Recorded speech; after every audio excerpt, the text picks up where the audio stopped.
Hello. Today's read aloud is The Story of Ferdinand. It's written by Munro and the illustrator is Robert Lawson. Once upon a time in Spain, there was a little bull, and his name was Ferdinand. All the other little bulls he lived with would run and jump and butt their heads together. But not Ferdinand. He liked to just sit quietly and smell the flowers. He had a favorite spot out in the pasture under a cork tree.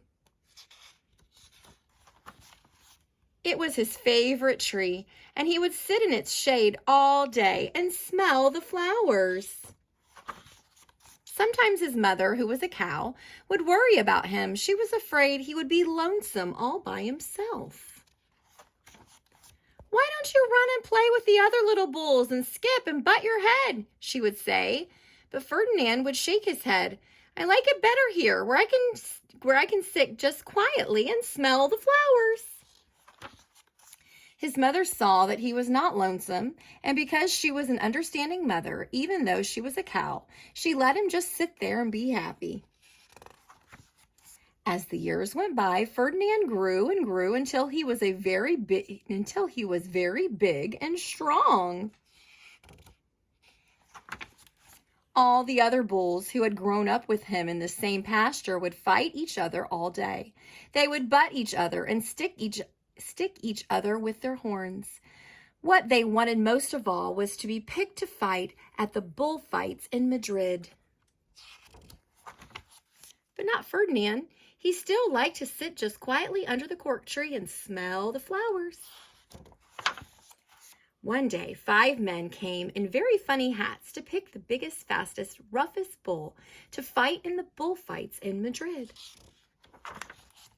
All the other bulls ran around, snorting and butting, leaping and jumping, so the men would think that they were very, very strong and fierce and pick them. Ferdinand knew that they wouldn't pick him, and he didn't care. So he went out to his favorite cork tree to sit down.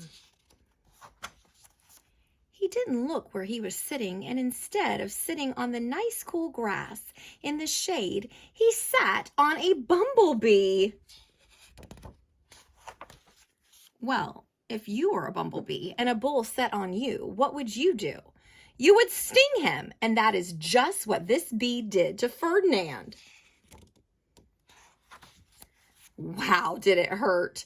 Ferdinand jumped up with a snort. He ran around puffing and snorting, butting and pawing the ground as if he were crazy. The 5 men saw him, and they all shouted with joy. Here was the largest and fiercest bull of all, just the one for the bullfights in Madrid. So they took him away for the bullfight day in a cart.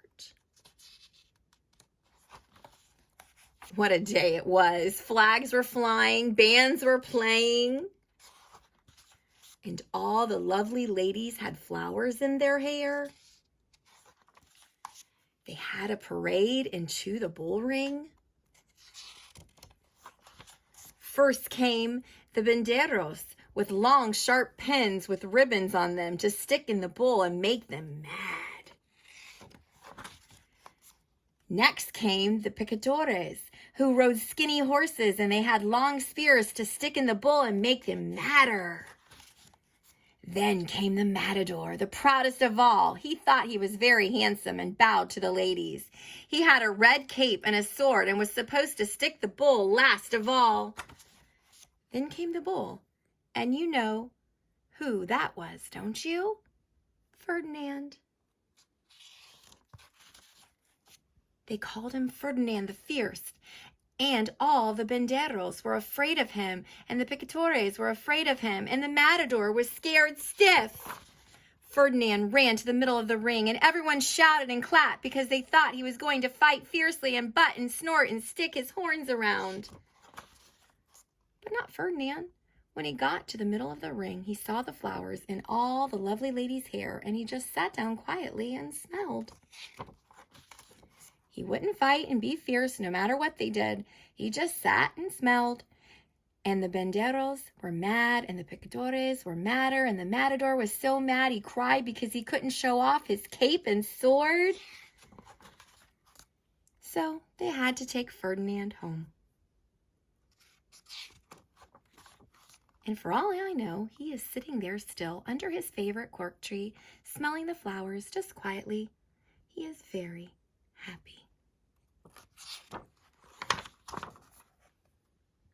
The end. I hope you enjoyed this story as much as I did. Here's a big hug from me to you. See you next time. Bye-bye.